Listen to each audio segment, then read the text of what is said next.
and I'm one of the events coordinators at the Elliott Bay Book Company. And thank you all for joining us tonight. We're muting you all now, and then we'll unmute you when we go to the Q&A portion of the program. But thank you for coming, and thank you for commenting already. So our Close to Home series continues with a look at the ways in which we interact with and experience the natural world in our Seattle neighborhoods. And tonight we feature two local naturalists who have helped adults and children connect with nature in Seattle for many years now. Equity and social justice are an important part of this work, and these two Black naturalists are among those who have written and spoken about both joyful encounters in nature and also the importance of access to the natural world as a right of public accommodation. Given that, as David Attenborough said just last night, we need the natural world for our very sanity, especially during the pandemic. So given that, this is vital work now more than ever, and we have much to learn from their critical insights. Jourdan Imani Keith has served as Seattle Poet Populist and as Seattle Public Library's first Naturalist-in-Residence, where she developed the natural literacy curriculum using storytelling to enhance early childhood literacy. She's the founder and the director of the Urban Wilderness Project, which is involved with restoring communities, culture, and the environment by providing storytelling, restoration, and wilderness programs rooted in social change. She is currently the Seattle Civic Poet for 2019 to 2021. Her work has appeared in Orion and most recently in Seismic, an anthology of work published by the Seattle City of Literature and also available free online and in bookstores and libraries near you. And we do have some print copies available now. And here's what it looks like. Wow. A lovely volume, so it just came out. She also just joined, as of last week, Seattle Public Utilities. And so it's interesting to me that she's joined in that role. And so I'm looking forward to hearing her speak a little bit more about that. After serving in multiple capacities at the Seward Park Audubon Center, Joseph Manson became the center's director in 2015. His vision as director is to make nature-based education available to all students in local schools and provide programs for all that facilitate positive experiences in Seattle's wild spaces. The only Black director of more than 40 Audubon centers across the nation, he has also served on the National Audubon's Strategic Plan Committee and is a member of Audubon's Diversity and Inclusion Cohort. He'll speak tonight about experiences in nature and working to make wild experiences more inclusive.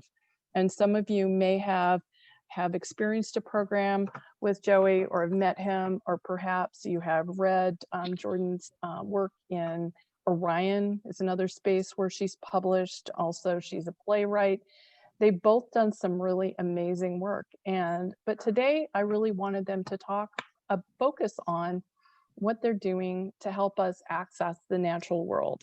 So I was telling both of them earlier when we first joined the program tonight that I'm one of those people who has always liked nature, but I've thought, oh, bird watching, going out in nature, well, maybe that's for somebody else. And there are two people that really helped me understand that really it's something for me as well.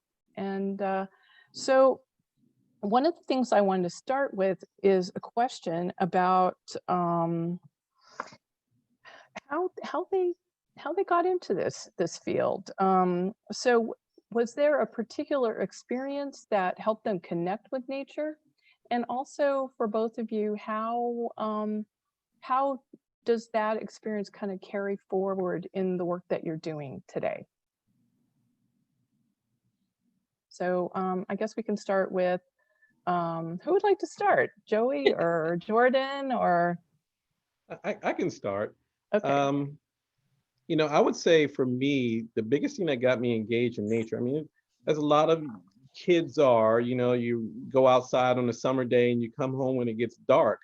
And, you know, we had a bicycle in the woods and And that's how we would spend our days as kids. And I never really thought about it as a nature experience.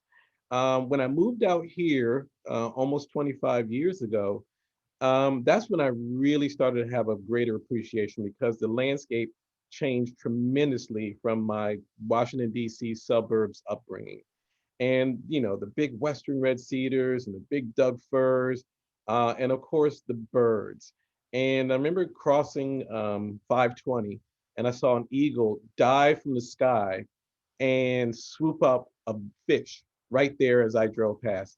And I'll never forget that moment. And I called all my friends back east and it's like, you never saw what I saw. It's just like a TV show or whatever. And it was just like exuberance there. And, you know, later I started working for National Audubon. And when I started working there, I started there, I was the person that you met when you came into the center. And I really started to talk to people more and more. And like you, Karen, a lot of people didn't see themselves as birders. And I think one of the things I really did is listen to what people had apprehensions about and said why they're not a birder. First and foremost, you know, we would have a program that started at 8 a.m. on a Saturday, and people were like, well, I don't get up that early. So when I came to the record, we did it at 10 o'clock. And that the event sells out every time. And so really finding out where people are and making the experience something that they can gravitate to is the first part. So listening to what people want and helping to deliver that experience. And you know, we've certainly had a number of wonderful things that have happened along the way. The one thing that inspires me is the young people who are volunteers and students who I've met along the way who inspire me. And I see their dreams come true. And most importantly, it gives me hope, you know, that they'll continue connecting more people of color with the outdoors and also do something in terms of affecting change, what's happening right now in terms of climate change. And so that's what I really get excited for. And these are high school students, college students, grad students, and, you know, even kids in elementary school who helped me this summer putting together some of our summer camp packs. So really, you know, young people are what kind of keep me going. And Jourdan, I know that you work with young people a lot as well. Oops, I think you are muted, so we are going to ask you to unmute. Yes, There you are. Not as much as I did when I was leading 17-day wilderness trips. You know, that's kind of the genesis of Urban Wilderness Project, which has evolved even from the mission vision statement that you read. Because when we hit the 10-year mark, both in terms of what else I wanted to do with my life and in terms of the changes in the organization, for people don't know, you know, we started another arm of the organization to make sure that the programs that we offered would remain free, because it's not a little bit of money to take people out for 17 days, can't feed teenagers and bring them back. You know, bringing them back is important. I always joke with folks because sometimes parents seem like they're giving me their kid, and I'm like, yeah, we're bringing them back, just so you're clear. But you know, those experiences constantly bring me joy, and it's so many of the people. I started that in 2003. The young people are still part of my life. They still have my phone number through the many iterations of phones, and I'm happy and thankful for that. And they, you know, they keep you honest in a different kind of way. But for me, I guess in some part, one of my experiences was similar to the one that I offered young people. I remember the first time I found out that if this guy was a park ranger on this island where we canoed in Maine, up on Rangeley Lakes, and I was just like, wait, you live on this island by yourself, and then people come and you talk to them and they go? I was like, oh my God, this is incredible. I wanted to do that for a living, and my fellow campers or counselors were like, ew. So I was on a different path immediately. One that students of mine who've been in urban wilderness, many of them are from immigrant families who have different expectations for their hard work, that their children are actually going to make money. And one of my favorite moments was a very loving parent. She loved me dearly, trusted me with her kid, even though I didn't speak Amharic. But she said to her daughter, yeah, you don't want to do what Jourdan does. She doesn't make any money. Just like shamelessly said that. But for me, that was one experience. And I realized it's like, there's so many narratives I can tell. I just recently, I'm doing my MFA at Bennington, and I wrote a poem about a different story that I don't tell. Part of one of the positive experiences I had was being free and being female and connecting with other young people out in the woods. And that's part of it. But I grew up in Philly. So the foundation experience of falling in love with the rest of the natural world was the moon in the snow in Philadelphia, in West Philly, and it was completely hushed. And I can still see it, the light on the snow, and it was blue. And that resurfaces in my poems and in what I long for. The moon, it's constant. It is kind of a wilderness experience when the moon comes into your home. So yeah, there's cumulative wonders that have happened in my life, and that's one of them. So I try and I want young people to have that experience if I'm able to show them directly. And as you mentioned, Karen, I work for Seattle Public Utilities now. And for me, I started actually in March was a year, just in time for the pandemic. I hit my anniversary there, but taking people up and showing them where the source of our drinking water is from Cedar Falls. It's like, 30 minutes outside of the city. So still having that joy of having young people and adults see, like, whoa, this is a waterfall. This kid said, it's my first waterfall. Wow. Yeah, it just stayed with me. My first waterfall. How excited she was. So yeah, it's kind of embedded in me. You've written a little bit also related to being at risk and feeling like it's risky to go into the wilderness and kind of various meanings of that word. And I wonder if you would talk about that a little bit. Sure. Sure, both Joey and I can talk about it. The piece that you're referencing in Orion magazine gave me a chance to talk about. I encourage you to read it because I'm going to babble, and I was only allowed to write like 400 words, so it'll save you a lot of time, much shorter than this story. But precisely, there was a very heavy rain that required me to go and get my kids out, and I call them my kids. They're 18 to 20 some year old, that trip. But they were trapped by a flood, by the mudslide over Route 20. So I had to go the long way around to pick them up.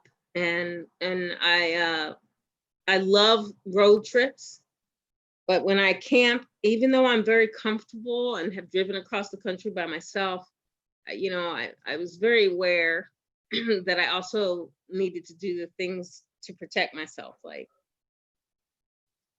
I slept with my keys in my hand, ready to, if anybody bothered me, to push the panic button so that it would make noise. I was strategic in what site I picked, being vulnerable as a female, being vulnerable as a Black person if somebody wanted to bother me, just feeling all of those things, but also totally being like, again, the moon came up and shone in the lake. And I was like, I am in love with Paragon Lake, up near Winthrop. So I often think about,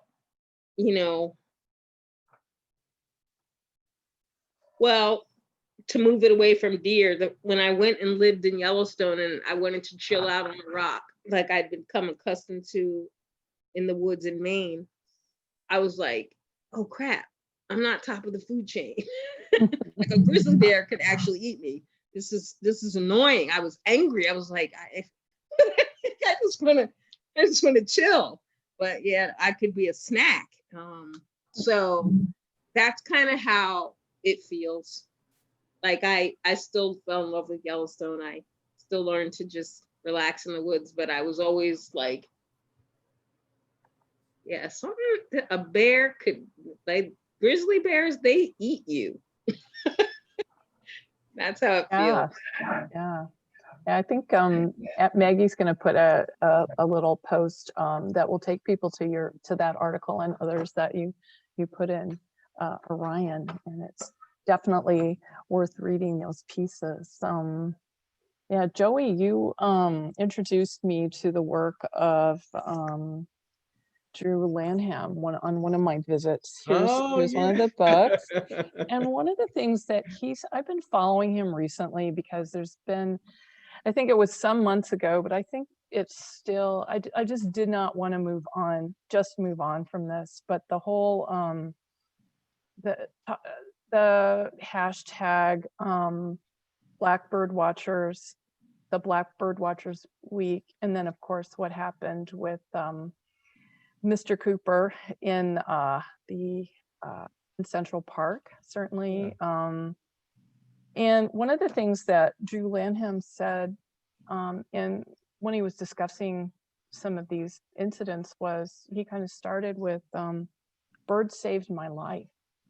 And I thought, my God, what a connection. I mean, do you feel that way too? Or do you know what he's saying when he says that? You know, Dr. Drew Lanham is a truly unique individual, and he visits Seattle every once in a while. The last time he was here and he simply read one of his poems, and it was just magnificent. You're talking about a man who's a hunter, who's a naturalist, who's a professor, who's a writer. He sits on the board of Audubon and BirdNote. He's an African American man, and he brings all those things together. And those words that come out off his pen are truly unique. And when you hear him say it, it's really, you know, heck, Bird saved his life. He may have saved my life by some of the poems that he writes. Just actually marvelous. And you know, I first learned about him because he did a little video on YouTube called The Rules of the Black Bird Watcher. And it was done tongue in cheek, you know, carry 2 pieces of ID, don't wear a hoodie, be prepared to be confused with the other blackbirder because there ain't but a couple of us. So this was done tongue in cheek. But you know, in light of what happened to Christian Cooper, and you know, I had to, and Jourdan, when you were talking about Maine, I was wondering if you were talking about Hog Island, because that's, you know, I met Christian Cooper on Hog Island in Maine going birding with, you know, some other Audubon folks. But he is as defined. He is a birder. He is that bird nerd. He wants to get up every morning and go look at birds and count birds and talk about birds. That's what he wants to do. The person who posted that story was not him. If you go to his Twitter account, he's talking about what birds he saw. His sister posted that. So, you know, he is a person who was interrupted from doing something that he's very passionate about in a place that he's very passionate about, looking at birds. And that's what he wants to do. And it's so unfortunate to kind of take away something where somebody finds almost their church, in a way. This is where he finds that peace, that understanding, and connects with the rest of the world. Was, you know, somebody tried to disrupt that from him. And you know, I would say this: he's a person who really hasn't tried to pursue this in terms of getting this woman into more trouble, although it may be coming to her anyway. But he just released a I call it comic strip, but it's not a comic strip, it's a comic. Graphic novel. Yeah. So a 10 Yes. page piece that was done in conjunction with DC Comics. So you can find it online and read it for free. And it's about a young man who gets a pair of special binoculars passed down from his grandfather. So it's a great read. But I always wonder, with that situation that happened, the police did not show up. And I always wonder what would have happened if they did. Would he Yeah. be, assigned to get on the ground? Drop that phone right now. What would have been the outcome if both he and that woman had stayed there and the police did arrive? And of course, this was on the same day that George Floyd was murdered, and Mhm. the impact is not lost on him, I'm sure. But I really wonder what would have been the outcome of that situation. It started people thinking about this whole Blackbirder week, which I caught up late. It's like, what, where, who? And so someone invited me to go birding. I do know some blackbirders. One of them is a senior who has a little bit of mobility issues. The other one is going blind, and so he does mostly hearing. And so we're certainly not a collection. We kind of know each other, but we've never Mhm. put together a shield that said, "Hey, we're the Blackbirders in Seattle." But we did something, and local writer Glenn Nelson and Mhm. Florangela Davila, they came along and recorded it and made a story of it, and it found wings and made its way to other places. And I think one of the best things that happened about it is different people from around the country, people of color, said, "How do I start birding in my community? What should I Mhm. do?" Even a person who works for Parks and Recreation in Washington, D.C. said, "How do I get started?" And so I was really happy to kind of share what I knew to help this person kind of get more people excited about going birding. And insofar as like feeling safe in the woods, typically I go to like national parks or state parks or things like that.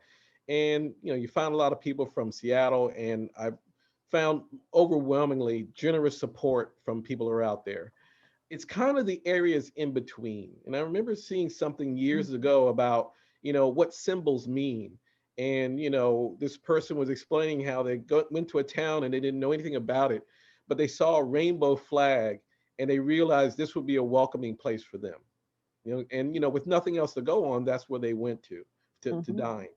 And as I drive in those areas in between here and those best hiking spots throughout the states, I do see symbols and flags and signs on vehicles and in stores that, I usually shy away from. And a lot of times I'm working with young people, and I definitely steer away from them because I don't want their first experience in nature to be colored by an ugly incident that Mm. they're just not deserving of. Yeah. That So is what? Oh, real. go ahead, Jordan. What Joey, what you just said is that first experience, and even the word choice colored by, it's just it's almost like as leaders we have to guard that, right? Um, and I know I had a lot of support. It was a partnership with the National Park Service to bring the youth out to the North Cascades. And I mean this with all the love that I got from them, it was still very hard for my partners to understand why we weren't going to do like the other wilderness programs and spend the first night in town up at Marble Mount before going in the woods. Mhm. One time I did it, my kids were confused. One, because they were like, so is this the wilderness? Because it's so different, right? But there were faucets and all that. But some of you may know, in 2011, I was hit by a car when I was walking. And so I wasn't physically or mentally or emotionally able to manage the energy to recruit young, high school students. It takes a lot more because you got to convince their parents also to let them go. So we switched, we pivoted to serving 18 to 24-year-olds, which was, the blessing in disguise. But I couldn't lead the trip, and I couldn't. So we partnered with Student Conservation Association, had two young white women leading it.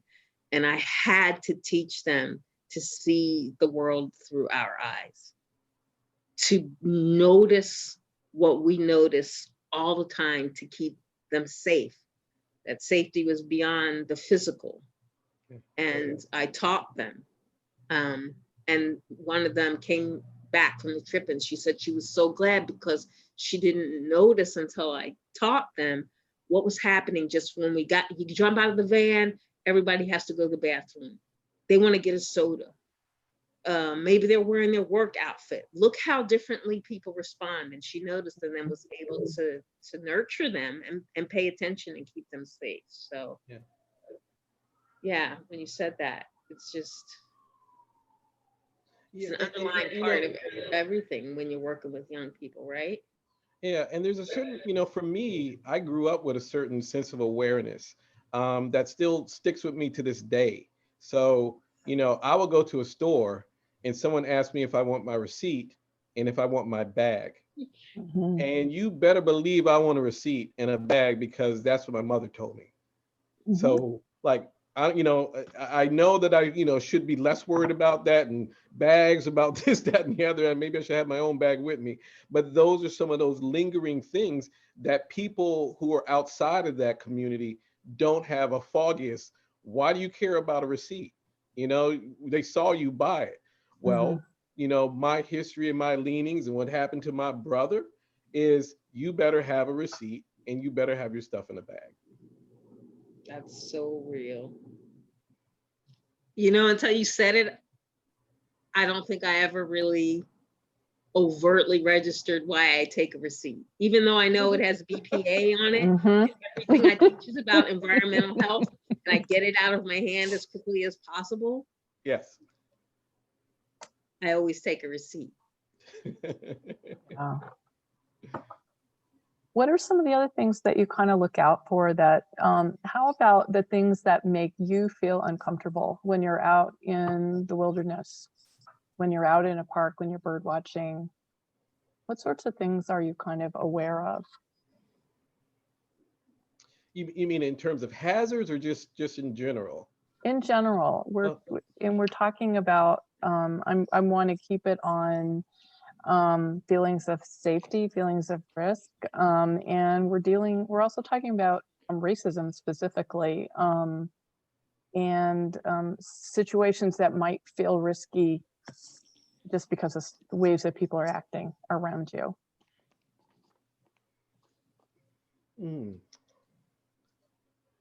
Like I said, when I get to these spots, usually there's great support. I remember the first time I went to Mount Baker, and a friend of mine was visiting from Philadelphia, and so she wanted to know when we're going to start to see the snow, and everybody who was coming down the hill, she would ask them, and they were all kind and generous in sharing that information. So like I said, I think once we're at those spots, things have been pretty great. But I certainly have friends, if you read that article, Armand, who said he was with a group of white birders looking for some birds someplace in the state. And they did not find that bird, but he decided to go back the next day by himself. And it was a different experience. These people in a truck drove by and, threw out some words towards him that were less inviting. And he left a little bit faster than he would have otherwise. And, I can't tell you when exactly it happened, but Armand's only lived here for about 1.5 years. So this wasn't 10 years ago or anything like that. So it's something that's still present to this day. And I might go out, maybe it's not a limb, but maybe I might extend this to say it's probably more now than it was, 10 years ago. Those flags I'm talking about aren't necessarily Confederate flags. There's some other flags and banners that fly around different parts of the state and country that are also symbols of, symbols to me that I'm not particularly welcome.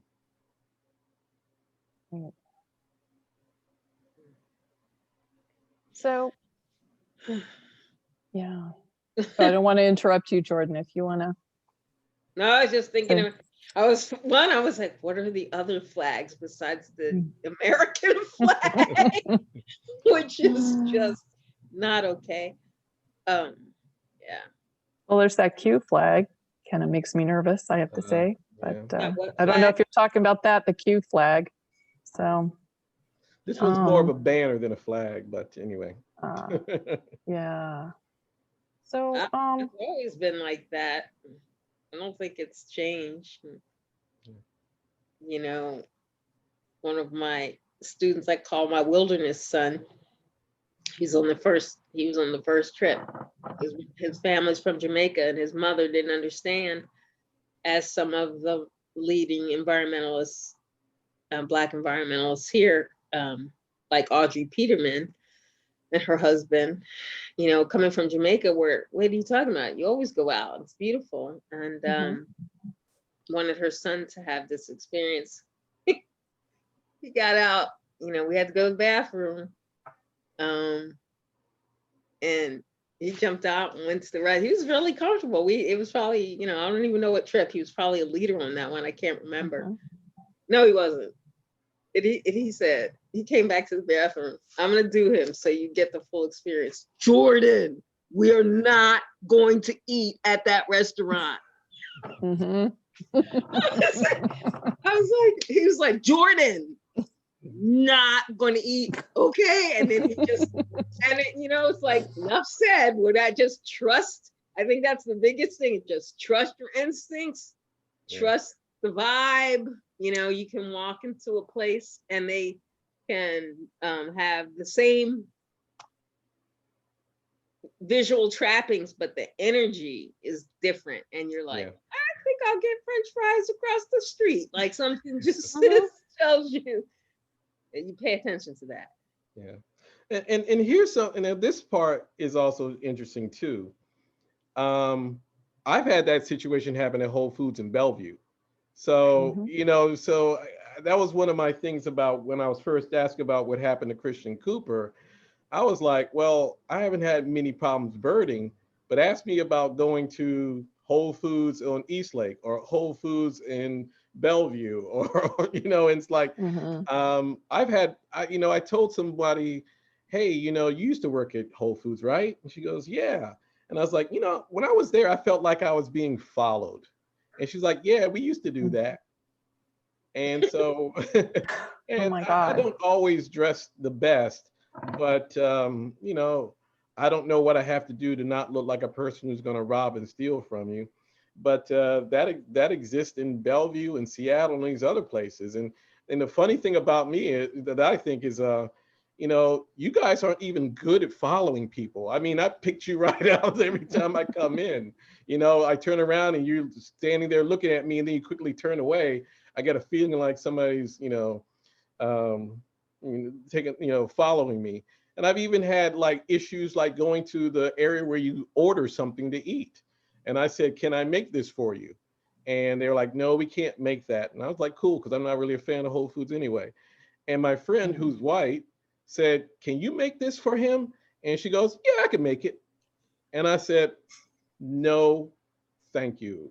And, but it's just, you know, one of these things that my friend who's white was absolutely amazed that I asked for something and then this person, you know, somebody else asked for it and got it. And that's, you know, right there in Bellevue. So it's interesting. So when I say I don't like to focus too much on what happened to Christian Cooper, because it's part of business, it's part of employment, it's part of healthcare, it's part of education. And, you know, even when we talk about like Black Lives Matter, that's only one part, you know, the policing is only one part of it. And to over focus on the police, which is, of course is a huge issue, you still have to make sure you're looking after the disparities in education and other things. And, you know, for me, that's one of the roles that we try to play as an organization. You know, we connect with a lot of people through schools, which can be a great opportunity to kind of right some inequities. And right now I'm very concerned because we're not doing school field trips, that there will be kids who do go outside with their parents, and there will be kids who won't go outside with their parents. And what history tells me is the parents who are working multiple jobs and don't necessarily have additional transportation and have other responsibilities, their kids will be the ones who suffer in this situation. And not just in nature, but in some other areas. Yeah. And Joey, now, so one of the things that we wanted to talk about tonight was some of the efforts that Audubon is taking on. I know that right now it's just started and there's not a lot you can say, but so Audubon as an organization is having some serious conversations about racism and how to become an anti-racist organization. And so I was wondering if you could talk about something that's happening in that direction. Sure. So and also what you would like to see happen. Sure. So. I just sent out to everybody, it's a story that Audubon released. A historian wrote about the legacy of John James Audubon, which includes details that my book of John James Audubon didn't have. So one of those things is that he was a slaveholder in his day. The question of his parentage is still in question, and some of the work that he did is in question too.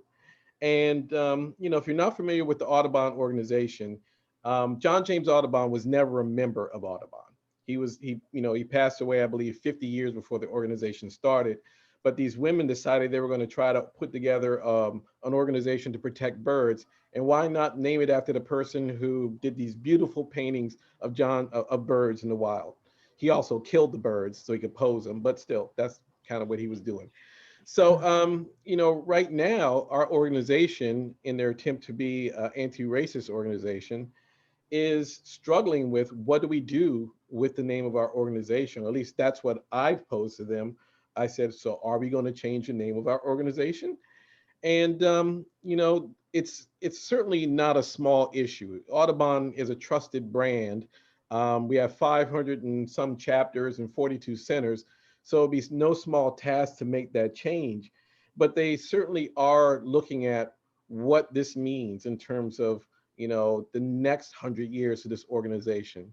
And I've written to the people who, you know, are important in the organization, and we have a board who has to weigh the values are, but I'm the values of keeping the name and the values of changing the name. And I'm hoping, number one, that we will change the name of the organization. I don't have a bright idea what that might be, but I hope we can do it in a way that stands up and says that we recognize this legacy and we're moving forward, because I would much rather be a champion and make that statement as opposed to answering, you know, to other people out there who are going to drag us kicking and screaming to change the name.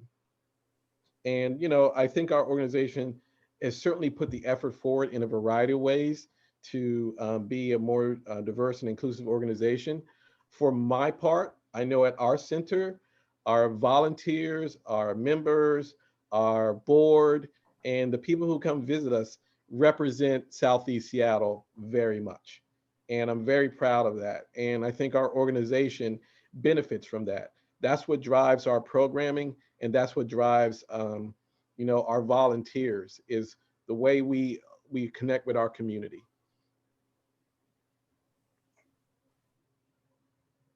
So as we're trying to connect with each other and with nature, certainly my experience going to Seward Park, that everybody is there. And I think about you and I think about Jourdan.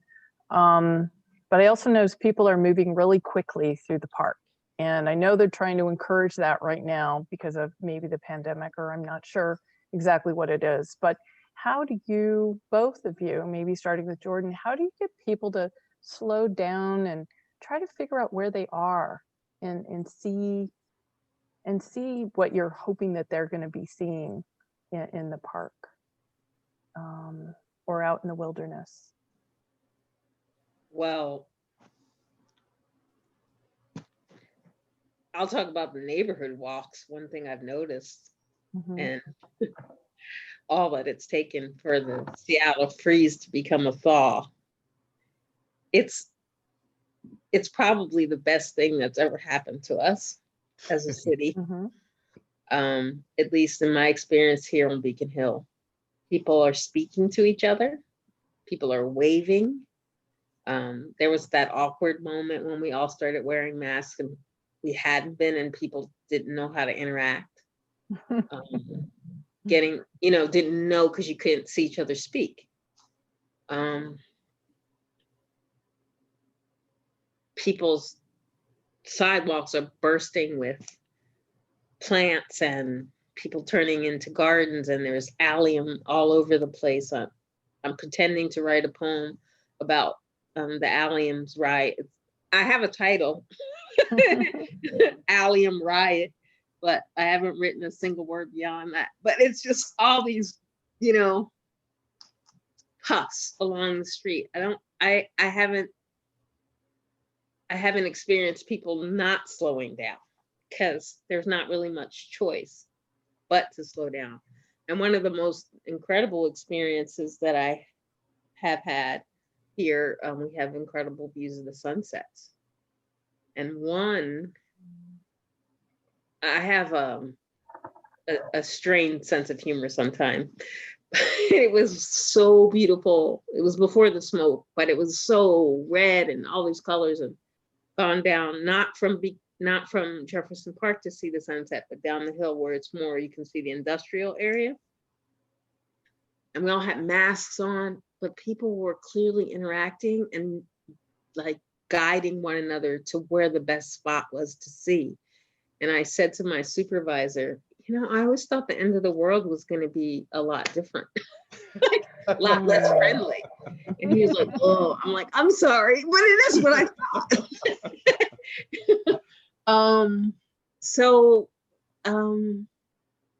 Yeah, I think I think it's happening.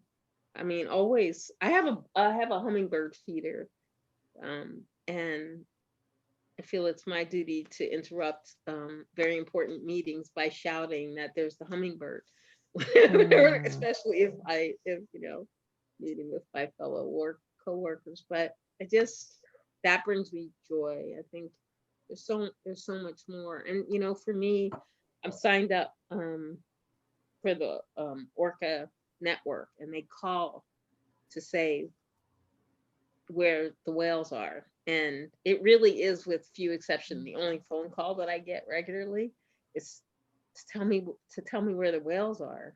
And I'm very connected to them, even though I can't see them. Connected because they remind me that endangered species, the pods, remind me of my family from Philly, and how many of my relatives, my aunt, who God willing will be 98 next month. She had 9 children. She's outlived 5 of them. And most of them have experienced the same thing our orchids are experiencing, disproportionately. So it's an interesting, like it's like slowing down. I'm trying to slow people down in that way, to notice the whole world is experiencing what we are. Not just, you know, humans, but the rest of the planet. And they're still going on. I don't know, it's kind of weird. I know that's a babbly answer, but that's my brain on pandemic. Oh, tell us, what are you seeing when you're watching the whales? Say again? What when you're watching the orcas? So what are you seeing? Well, actually, what I got to see, well, I'm getting phone calls, and like apparently J-Pod, you know, our resident orcas haven't been showing up because there's no food, as the belief.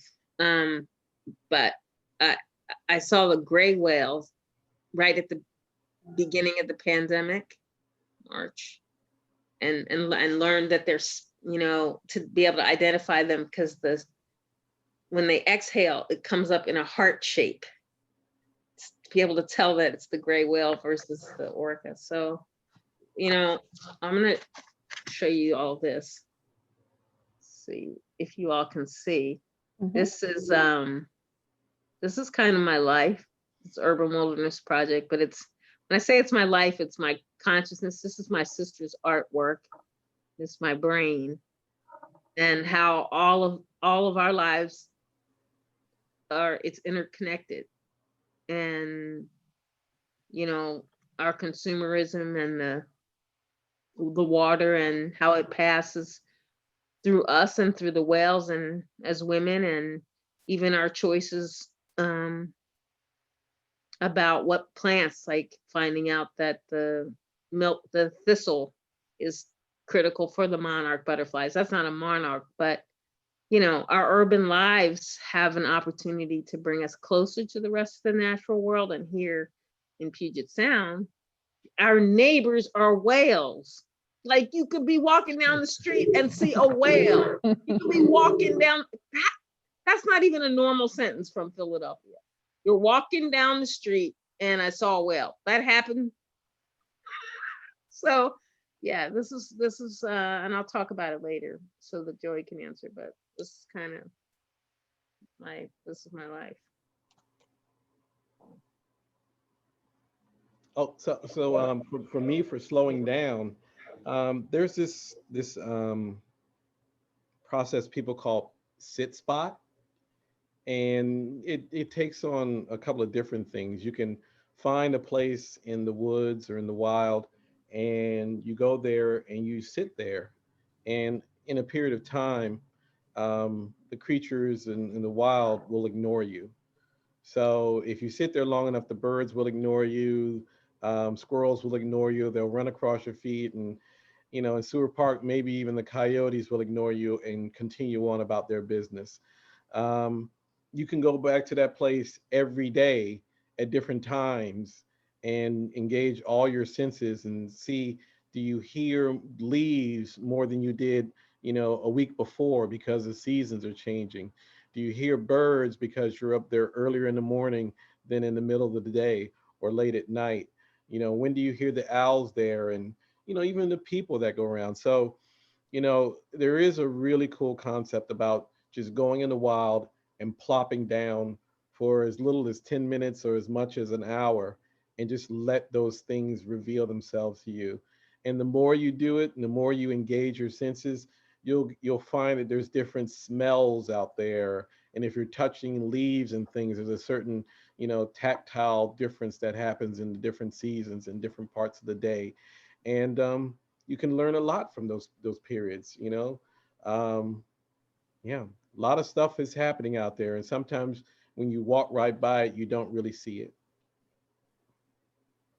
I've been walking in the Union Bay little natural area, and I had no idea there were so many blackbirds everywhere, but I had to go there several times to really notice that. And then once I noticed that, then I started learning how to spot other birds and try to figure out what they look like. Yeah. Yeah, just returning to the spot time and time again, I think has been a real source of information for me, and also joy just seeing these creatures.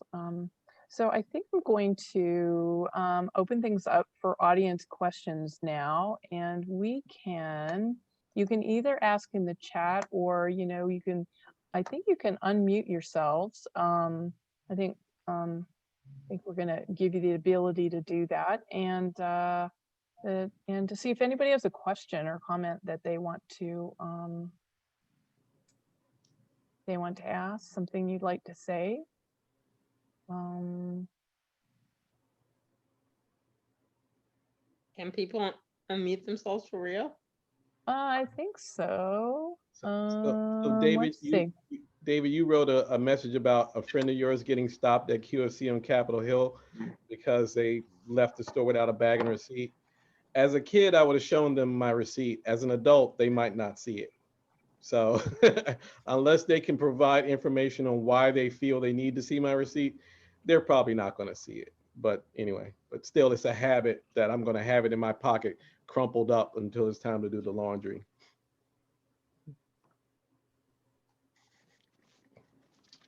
Joseph, I'm curious where in the DC suburbs you're from. Prince George's County, so mostly in a place called Lanham, Maryland. Mm-hmm. I was on the Virginia side, Falls Church, McLean. And yeah. Have you been out there lately? Because there's a lot of stuff there. It's so different. It's not, I don't know where I am anymore. I don't feel like I can go home again. David, when you say you don't feel like you can go home again, you mean like home isn't there? Well, my family's not living there anymore, but it's so developed now. I don't recognize landmarks or any streets I used to know, Yeah. which Seattle's kind of having that effect too.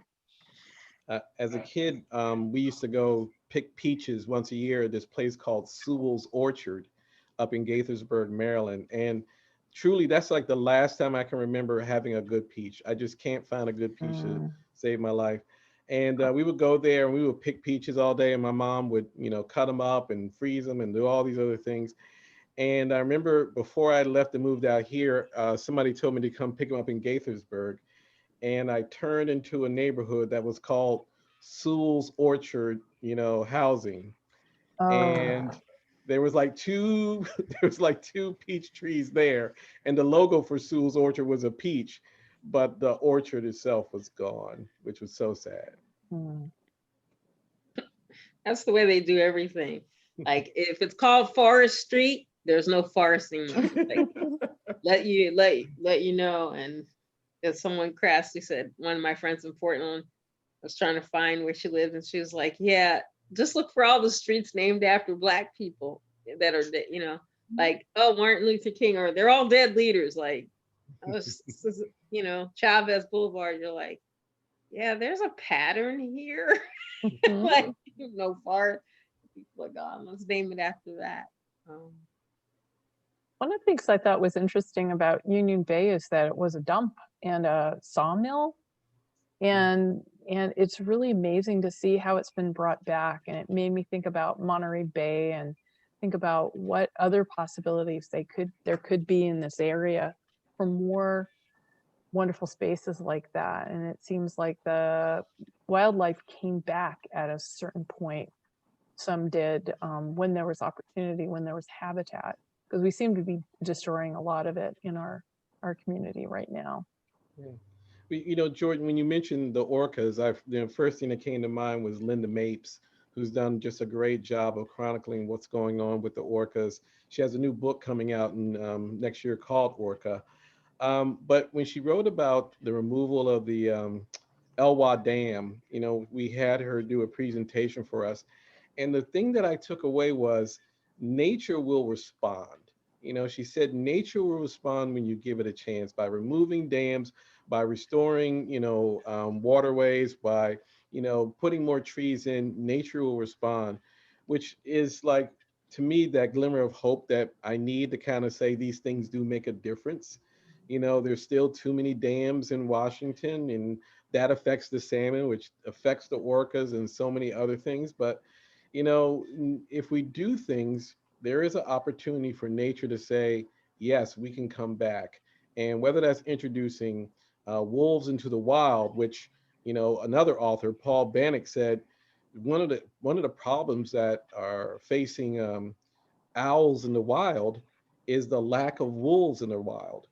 And I really couldn't put that together a meaning, but so many ungulates are walking around and trampling over nesting areas and overgrazing and all these other things because there are no wolves to manage those numbers. So it's all so connected.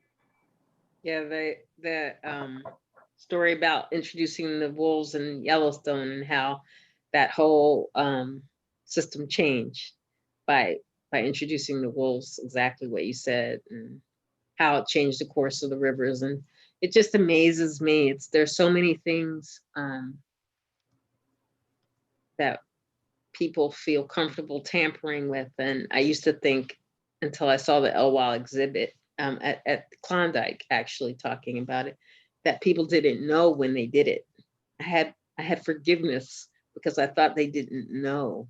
They actually knew when they built that dam, the impact it was going to have on salmon. I often feel like I'm like getting paid by David Williams, but I am not. But if you have an opportunity to go on one of his virtual tours to understand the history of Seattle, they are amazing. Yeah. And I love how he talks about the work that he does in the city. But when I did his tour, one thing that jumped out at me, I of course knew that our hills had been pushed, our mountains have been pushed into sound, but the immeasurable impact of that on the estuary, which is where the eelgrass is, which is where the herrings come from, which is what the salmon eat. And I'm like, you know, I do restoration work, but part of me more and more, and this is not a hopeless thing, but a hopeful one, just stop changing things. Change them for the best as you can, return things, but can we stop? Because we don't really know what we're doing. We think like the human body, you know, why do you have that organ anyway? You don't really need it, you know, and you take it out.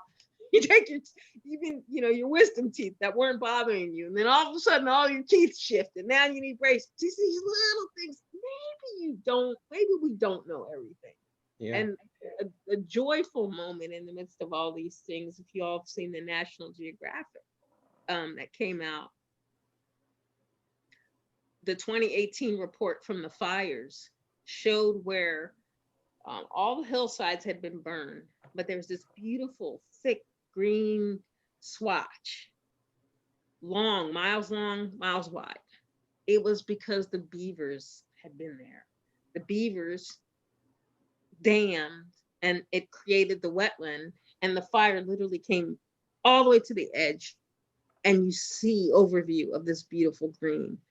And you know, other than ourselves, they're the big architects. They're the only other species that does change things the way that we do. Change the course of rivers and all that. And I think I'm becoming re-obsessed with wetlands because of seeing that. And David and Joey, you're from the East Coast, I don't know who else, but fireflies, you remember them? Lightning bugs? There's, what? Like, and then I found out that when I was visiting Boston, this couple was in love with lightning bugs and they wanted to know what was happening. Well, they depend on wetlands. And so all of these things, like, I feel, how can we restore more wetlands? You know, we had this, you know, there's wetland mitigation, right? Human brain. We're going to take the wetland from over here. We're going to put it over here. Yeah. So I just want to mention a little thing like hurricanes and how like wetlands were there. And if you watch old Bill Nye the Science Guy and learn about what a sponge does and how water is absorbed. I mean, Bill Nye the Science Guy could teach it. We can't, like, it was meant for third graders. That's why I remember it. Yeah. And the wetlands have been filled in. We can't build a wall to do what wetlands did, to absorb all that water. And the forest the same. And so, yes, we can reconstruct. I prefer that language. We can reconstruct things from what we have. We have a picture of what it was. We have an idea of what it was, and we can. But how about we stop? Since we clearly do not really understand the whole magnificent puzzle. Yeah, that's just me. Right, and right now we're facing a lot of issues, and you know, there's people who say we have 7 years or 10 years or 13 years before we fall off that cliff, and the upside of that gives us hope, but for the downside of it is like, good, we have another 7 years before we have to think about it, and you know, just here in Seattle, the issue of tree canopy is a huge issue. And every day we're losing trees. And, you know, the city is not enforcing the current laws and they need to strengthen, you know, and add new laws. Because they're tough decisions, without a doubt. We need housing. Do we sprawl? Well, the county is already sprawling. I don't know when the last time you all been, look, when I went out to North Bend years ago, it was totally different. Now there's luxury housing. So, you know, the Sammamish Plateau, all these other places are just grown up now.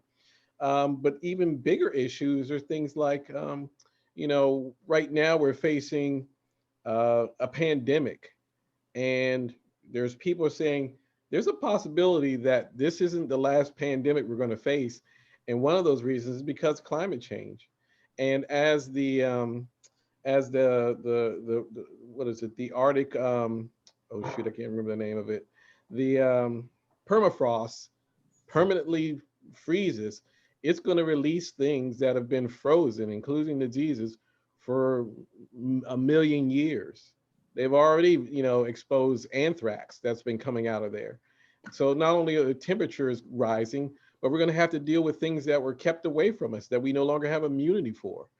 So we have some serious critical thinking to do about our lives. And I was just reading somebody's book, and they were saying that it's great that people, want to get paper bags instead of plastic, or canvas bags instead of plastic, and we want to use plastic straws, and we want to do some of these things. The change needs to happen on a much larger global scale. Me doing my bit over here is great, but it must happen on a much, much bigger scale, and very, very soon. Well, someone has typed, how do you address this with kids, and how do you keep upbeat and positive? Well, okay, the kids, if we let the kid, more and more, I'm of the mind of, actually, we need to follow the lead of the children because that, they're not compromising with the things that we compromise with anymore. I cannot remember the name of that organization, but it is led by children, and you cannot be older than 11 to be a part of it. And people like you, Joey, or myself, or others here can teach them some of the principles and things, but they make the decisions. And years ago, when Inslee was holding his how to create policy, I heard the little girl on the radio say, it seems that you all are having trouble figuring out what to do. We already figured it out. Here's the plan. This is how many trees need to be planted. This is the schedule in which they need to be planted. This is the amount of carbon that will be offset. Can we stop having conversations about what needs to be done? Because this is the only thing that needs to be done. I was like, I vote for her. I mean, it was, and I met one of the advisors at a meeting for this group. It's just amazing because they're focused, because their lives depend on these things. And I mean, upbeat would be great. I think having people, I watched this guy's TED Talk. I can't remember his name yesterday. You have to Google it. Oh my God. I'm sorry, I have to say it because I can't. If you just Google plant some shit, which is his tagline for the organization he started in LA, because he got tired of seeing his neighbors and people being affected by being in a food desert. It's the difference between the meetings and the plannings and the do it. Because he said, if you want to have a meeting to talk about what we can do, go somewhere else. But if you want to bring a shovel and plant some shit with me, and all the young people and all the hope and all the like encouragement comes from these young people. I don't know if his name is Ron Finley. That's probably it. It's a TED Talk. It was really, really good. It was so good that I wished I was him for a minute. I was like, he's just nailed it so perfectly. But so that the actions are the encouragement, and we probably, we take into consideration other things. One of the things I do I feel like the adults are the ones that need more encouragement, and I need more. I've been depressed since I was a teenager because they said all this was going to happen, and none of the adults in my life did. I was like, did anybody hear that report about acid rain? I feel a little upset, and plus I have hormones. I'm a teenager. I'm like, this is really upsetting, set the stage for me to feel like there needs to be action. But there is a website called Good News Network. And at first you might panic, you might think, oh, I've fallen into a bad Christian hole or something like that. It's an amazing website, because it's all this environmental actions and plans and things that are being done that we're not hearing about. So for example, when I teach a writing workshop where I ask people to kind of riff off of Afrofuturism. Like I use Afrofuturism as the groundwork, but across ethnic lines, people can embrace, like, imagine the future you want and take these things that already exist. So there's this bench that I'm in love with. It gobbles carbon, and it's being used in other countries. The amount of carbon, like it's a green, it's like mosses, and I can't remember exactly, but it's as much as if you had like 100 trees, and it's a bench that you could sit on. So like it can be in the cities. And I'm not saying that we don't need to guard against the canopy, but most of our canopy is on private land. Yep. And that is not being, to me, addressed enough. When I was on Parks Board, I joked, East Coast people will know that it's not funny and have seen it. I joked, I said, be careful. I come from a place where trees are in cages for their own protection. And everybody, I'm like, no, I'm serious, because the way we were developing and we were talking about projections, and sure enough, our trees are in cages right now for their own protection. And they say, this tree is valued at $23,000. If you, like when they were developing along 23rd. So if it's on private, if it's not on SDOT land, and there's not a consciousness or promotion, let's just be honest, people need, let's talk about money. I mean, if we're gonna use money, that help people understand, if you don't cut down this tree, you're gonna be saving this much in wastewater treatment. You're gonna be saving this much from your flooding. You're gonna have a carbon, footprint reduction of this amount. You can, you don't pay any taxes in Seattle, but you can have some kind of incentive. Don't cut down your trees. I mean, we don't live in another country. We live in a country. You better bring some money. Well, right now, Seattle is lagging behind New York City in terms of tree canopy coverage. New York City. Okay, so that should tell you something right there. That's because you're talking about Central Park, though. You say New York City, you're talking about Manhattan. New York City, which has, Central Park, right? Right. But we have Seward Park, we have Golden Gardens, we have, all these other places. But like you said, the largest percentage of trees, I think it's like 70-some%, is in the hands of private landowners who, turn their property over. Somebody else says, I can put 4, 2-unit condos or whatever here, and bada bing, there's not a tree left. So. Yeah, I mean, I don't know. I know there's like this conversations, but I don't really know what motivations there are, because people seem to. I use the analogy being a little bit older.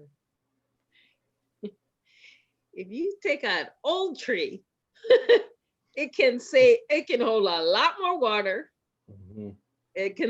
It can produce a lot more oxygen. And then you take a newly planted tree, the words are the same. Yeah. The impact is not the same. So like on our jobs, yes, you can replace me with somebody just out of college, but I'm an old tree, yo. I got roots. I'm connected to people. I know how to hold myself.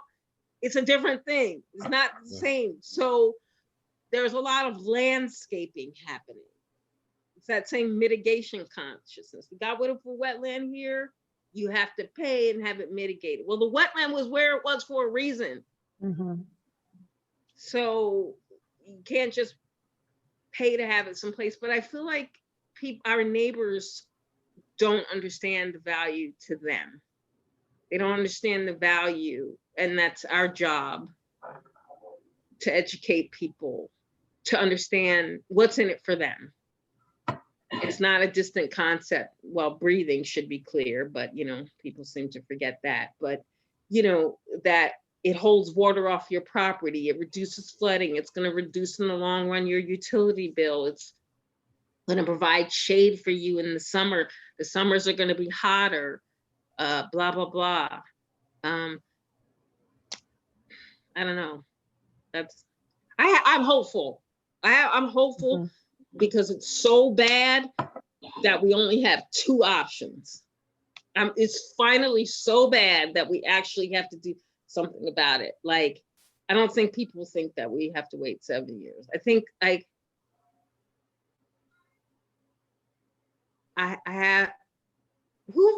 does anybody remember the parking lot thing that we used to do, where you turn the strip downtown and all over, you would turn it into a park in front of your area?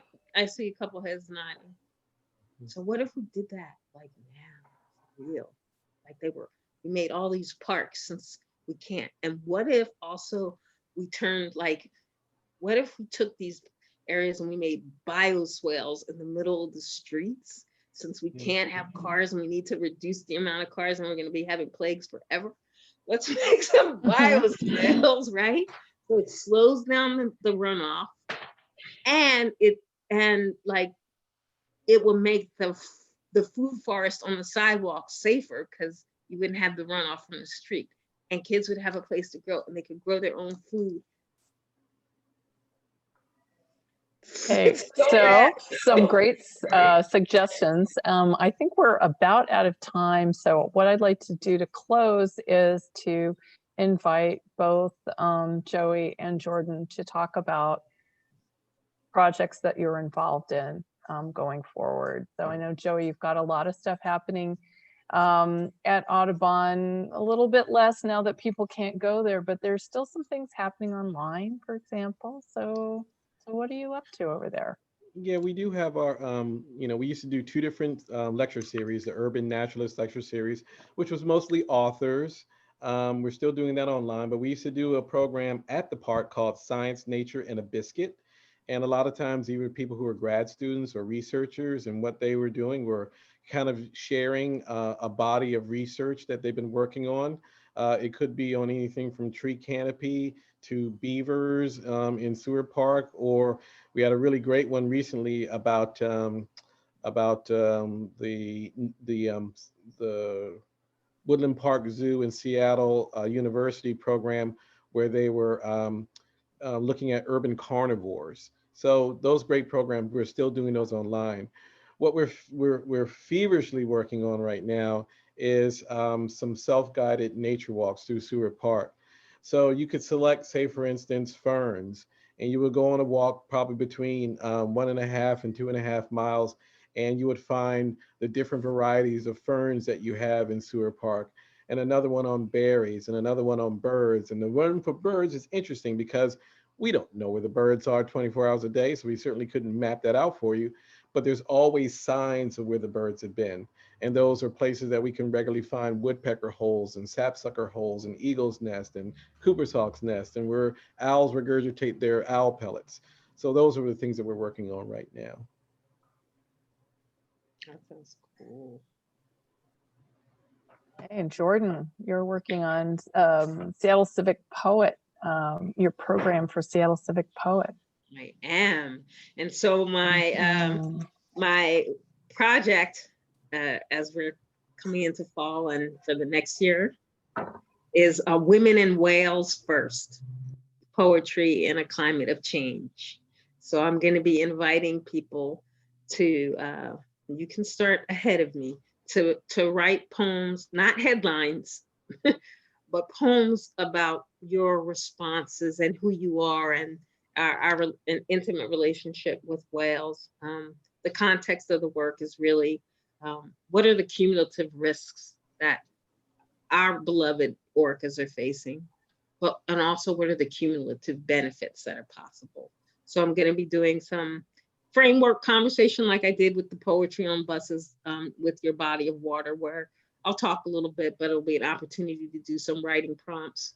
Sadly, it will be over this format, but people to generate some work and then send me your poems so that we can share those.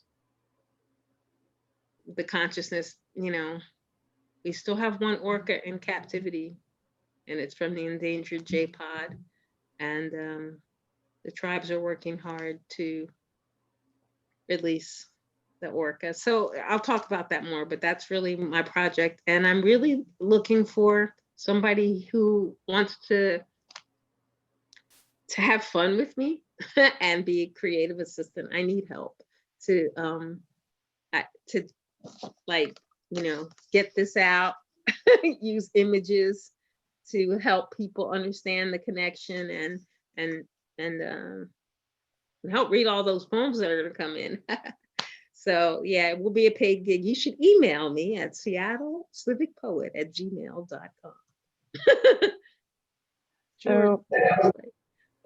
So we've added both Jourdan's website and also Joey's at Seattle Park Audubon. Thanks to everyone who posted in the chat today, the links to books, to articles. If you don't happen to jot these links down, or don't want to click tonight, their links are listed on our webpage. So thanks to everyone who attended, and very special thanks to Joey and Jourdan. You are two amazing individuals who are making Seattle a better place, and I'm really grateful. And thank you for agreeing to have a conversation with us tonight. Thank you for having us, Karen. This is All right. amazing. It's wonderful to get to talk with you and have questions.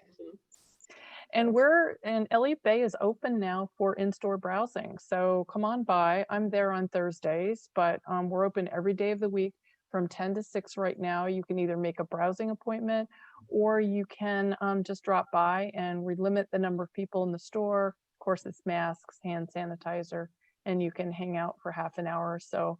But it's one little step toward kind of returning to our book community. So in person. So thanks very much, and hope to see you soon on another one of these Zooms too. How do I save the chat? Oh, save the chat. I know it was somewhere, but now I can't find it. I don't know if you can, so I will attempt. Yeah, I know you can. I just don't remember where it was. Okay. So I will try to save the chat.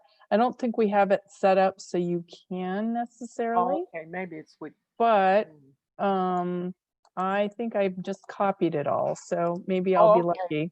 Yeah. There's wasn't able to get the Facebook Live today, but we've just opened up a YouTube channel, so we're going to post there, and we'll put a link on our website, and we can send it out. So thank you so much, everyone, and take care and have a good evening. Thank you. Bye-bye. Thank you. Bye. Bye.